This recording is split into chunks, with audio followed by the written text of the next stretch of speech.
আসসালামু আলাইকুম, আমি প্রিয়া আর আপনারা দেখছেন Rasel and Priya's life. Finally আমার ঈদের ব্লগটা নিয়ে আসতে পারলাম। জানি অনেক লেট হয়ে গেছে। যাই হোক, ঈদের সকালটা কিন্তু এবার খুব সুন্দর ছিল। খুব ঠান্ডা একটা মনোরম স্নিগ্ধ পরিবেশ ছিল। পরিবেশটা দেখেই আমার মনটা ভালো হয়ে গেছে। তো সেই মনোরম পরিবেশে আমার ঈদটা শুরু করলাম।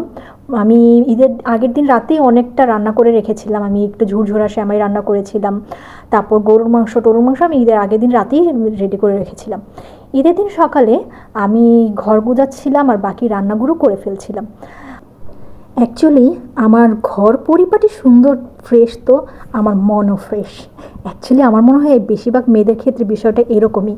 সবারই ঈদটা মেবি ঘরের সৌন্দর্য এবং খাবারের সৌন্দর্য নিয়েই চলে। আর এই যে আমার বুয়া ভেষ, অ্যাকচুয়ালি এটা আমার অবস্থা এরকমই হয়। যখন আমার ঘর সুন্দর থাকে তখন আমি বুয়া ভেসে থাকি, আর আমার যখন ঘরের অবস্থা খারাপ থাকে তখন আমি সুন্দর থাকি।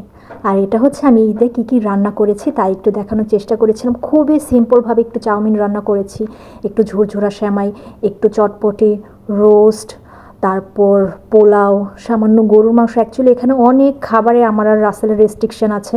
জাস্ট যতটুকু না করলেই না অতটুকু করার চেষ্টা করেছি।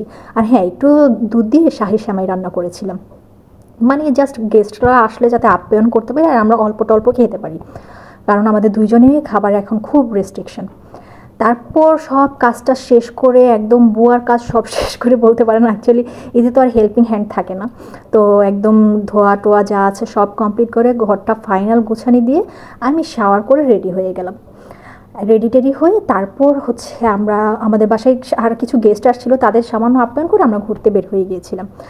আমার আপুর বাসায় গেলাম।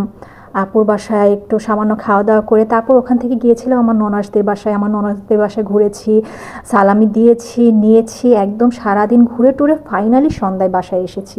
বাসায় আসার পরও কিছু গেস্ট ছিল, তাদের আপ্যায়ন করে সারাদিন খুব ব্যস্ততায় কেটেছে। আমি জাস্ট ড্রেসটাও চেঞ্জ করতে পারিনি, এত ব্যস্ত ছিলাম। তো এই তো, আজ এই পর্যন্তই। আল্লাহ হাফেজ। Please subscribe Rasel and PS life এবং আমাকে প্রেস করতে ভুলো না।